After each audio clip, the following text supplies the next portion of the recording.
حاجي صاحب خدای پاک ډېره سرمایه درکړې ده، دونه جایداد یې درکړی دی چې بیخي ګر سره د ذهنه بار دی چې په دا موټر کې پر ګرځې یاره حاجي صاحب زه هم په 2 ورځې به نه پر راوګرځېږې. شکر دی الحمدلله خدای پاک ډېر جایداد راکړی دی یاره، خو بزګران ته داسې کمزوري یاست، جایداد مې نه دی سنبال کړی، در په دره مې کړی دی، لږ کوشش ورسره وکاږئ، لږ زیار ورسره وکاږئ. دا خو زموږ ستا د بچیانو روزي ده، ستا به هم روزي ده، خلاص زموږ هم روزي ده، لږ همت وکړئ، لږ کوشش ورسره وکړئ. بلکل هغه خبره ده، خو ستا جایداد بیخي دغه دی د سنبالېدو وتلی دی. حاجي صاحب اوس دغه جایداد چې موږ سنبال کړی دا زموږ تر وس لاندې دی.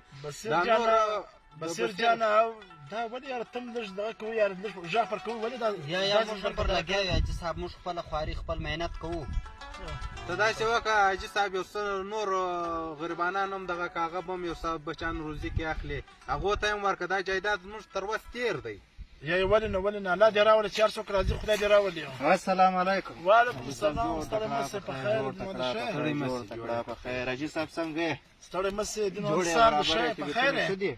شکر ته شی په خیر یې؟ الله فضل دی. حاجي صاحب زه رالم، ما ویلې حاجي صاحب خو د سره یې مځکه راکړې ده، ما ویلې څه مځکه به نوره راکړي چې زه د خپلو بچیانو تر روزي دپاره وینې روزي ورته په ګټمه. او خو دې در کوملې نه در محمده دا دسمان در واخه، دا دین محمد سر خلاص کړه، تر کوم ځای پورې مځکه د ښکلې دا د سر خلاص کړه. دین محمد حاجي صاحب وایي دا دسمال در واخله چې دا تر ځای پورې د مځکه لاندې کوی سوه، لاندې که مطلب ټیم چې دی 5 بجې دی، 5 بجو ته به ته بېرته ځان را رسوې. نن دې لا موقع ده چې هر څو مځکه دې لاندې کوی سه لاندې که بس هله دسمال کښېږده 5 بجې بېرته ځان را ورسوه. صحیح دی؟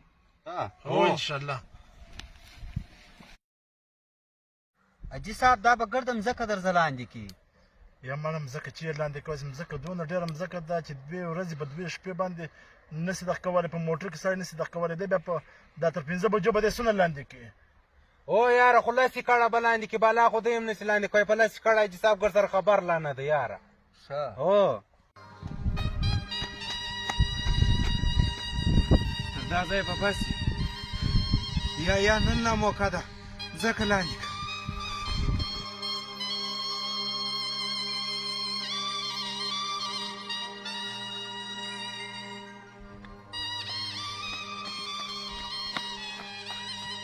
وای وای وای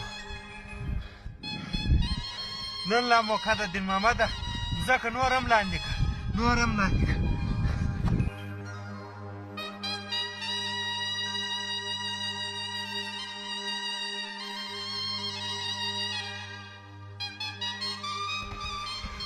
بس تر دا ځایه مځکه، دا مځکه به ګرده وزمایي. بس دا دسمال زه دلته ایږدمه. وی دا خو د ټیم هم ناوخته سوی دی، زه به اوس بیرته ځان ورسوم، دا خو ډېر ناوخته سو.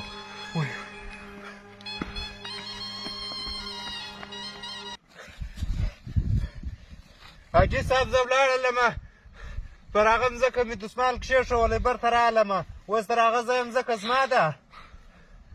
دونه لالچي انسان یې، خو یو یې کړه د لاندې کوله، 2 یې کړه د لاندې کوله، دا د 2 ګنټې تر ټیم ته اوښته یې، 10 یې کړه د لاندې کوله، اوس یې وین چم نه در کوم 2 ګنټې ځنډېدلی ته.